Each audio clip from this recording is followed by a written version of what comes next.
முத்தழகு பயங்கரமா சந்தோஷமா இருக்காங்க. அஞ்சலியோட குழந்தைய தூக்கி பால் குடுத்துட்ருக்காங்க. பால் குடுத்து முடிச்சோனே பயங்கர சந்தோஷத்தோட கொஞ்சிட்ருக்காங்க. "என்ன செல்லம், என்ன வேணும் உனக்கு? பால் போதுமா? இன்னும் வேணுமா?" அப்படின்னு சொல்லிட்டு கேட்டுட்ருக்காங்க. அதுக்குள்ள கரெக்ட்டா பூமி வராரு. அப்படியே பார்க்குறாரு. பயங்கரமா கோவம் வருது. "இங்க பாருங்க, இன்னும் ஒரு 2 மணி நேரத்துக்கு குழந்தைக்கு பசிக்காது. இந்தாங்க" அப்படின்னு சொல்லிட்டு ஸ்வேதா கிட்ட குடுக்குறாங்க முத்தழகு. ஸ்வேதா குழந்தைய தூக்கிட்டு போறாங்க. அப்படியே பார்க்குறாரு பூமி. உடனே முத்தழகு அவங்க பையன தூக்குறாங்க. தூக்கிட்டு, "என்ன செல்லம், அப்பா வந்திருக்காரு பாரு பாரு" அப்படின்னு சொல்லிட்டு கொஞ்சிட்டு இருக்காங்க. "இங்கே பாருங்க முத்தழகு, இன்னும் 2 மணி நேரம் கழிச்சு அஞ்சலியோட குழந்தை வரும். நீங்கள் அந்த குழந்தையே கொஞ்சிட்டுருங்க" அப்படின்னு சொல்கிறாரு. "அதெல்லாம் ஒன்றும் இல்லைங்க" அப்படின்னு சொல்லிட்டு முத்தழகு சொல்கிறாங்க. பயங்கர கோவமா பூமி அங்கேருந்து போகிறாரு. அப்படியே குழந்தைய தூக்கி கொஞ்சிறாங்க. "பாத்தியா, அப்பாவுக்கு எவ்வளோ கோவமாக இருக்குது பார்த்தியா? அக்காவை தூக்கி நான் கொஞ்சிட்டேன்னு அப்பா ரொம்ப கோவப்படுறாரு. என்ன பண்ணுறதுனே தெரியலையே, எனக்கும் பாசமாக இருக்குல்ல" அப்படின்னு சொல்லிட்டு முத்தழகு குழந்தைகிட்ட பேசிகிட்டு இருக்காங்க. ரெஜினா கோர்ட்டுக்கு போகலான்னு சொல்லிட்டு கார் எடுக்கலான்னு வராங்க. வந்து நிற்கிறாங்க. பார்த்தா அங்கே சேகர் எகுத்தா மாதிரி நின்றுட்டு இருக்கான். ஐயோ, இவன் எப்படி இங்கே வந்தான்? அதுவும் வீடெல்லாம் கண்டுபிடிச்சிட்டானா அப்படின்னு சொல்லிட்டு அப்படியே திரும்பிக்கிட்டாங்க. திரும்பிட்டு காருக்குள்ளே போயிட்டாங்க. காரை எடுக்காமல் அப்படியே கார்லேயே உட்காந்து பார்க்குறாங்க அவனை. அவன் அப்படியே சுற்றி சுற்றி பார்க்குறாங்கிறது. இன்னொருத்தவன் வரான். வந்து சொல்கிறான், "இந்த பக்கம் இல்லை வீடு, வேற ஏதோ பக்கம்" அப்படின்னு சொல்லிட்டு 2 பேருமே சேர்ந்து நடந்து வராங்க. அப்படியே காருக்கு முன்னாடியே வராங்க. ஐயோ, இவன் நான் காரில் இருக்கிறத பார்த்துட்டானா, அதான் முன்னாடியே வரான் போல இருக்கு அப்படின்னு சொல்லிட்டு அப்படியே காருக்குள்ளேயே குனியிறாங்க.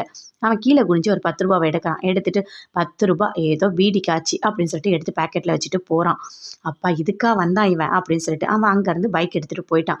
அப்பா நல்ல வேலை தப்பிச்சோம் அப்படின்னு சொல்லிட்டு உள்ளே வராங்க. உள்ளே வந்தோடனே அஞ்சலி கிட்ட சொல்கிறாங்க, "இங்கே என்ன நடக்குது தெரியுமா? அந்த சேகர் குழந்தைய தேடி இங்கேயே வந்துட்டான் தெரியுமா?" அப்படின்னு சொல்கிறாங்க.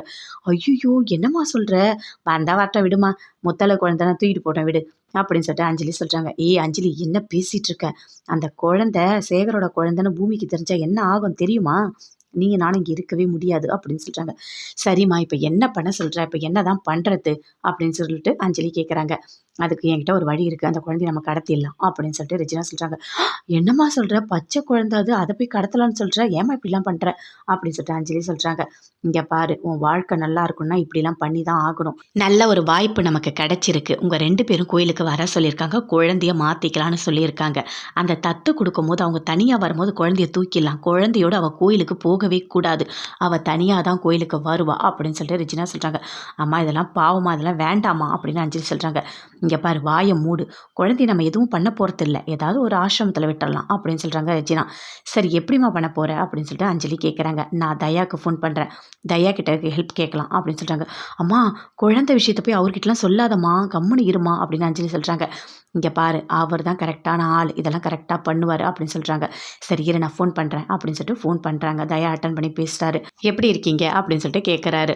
நல்லா இருக்கான்னு சொல்கிறாரு. "சரி, எதுக்கு ஃபோன் பண்ணீங்க?" அப்படின்னு தயா கேட்குறாரு. "இல்லை, எனக்கு ஒரு வேலை ஆகணும்" அப்படின்னு சொல்கிறாங்க. "என்ன வேலை? நீங்கள் சொல்கிறத பார்த்தா பேச்சே போட்டு தள்ளணும் போல இருக்குது" அப்படின்னு சொல்கிறாரு. "அதெல்லாம் ஒன்றும் இல்லை, அந்த அளவுக்குலாம் நான் கொடூரமானவ இல்லை" அப்படின்னு சொல்கிறாங்க.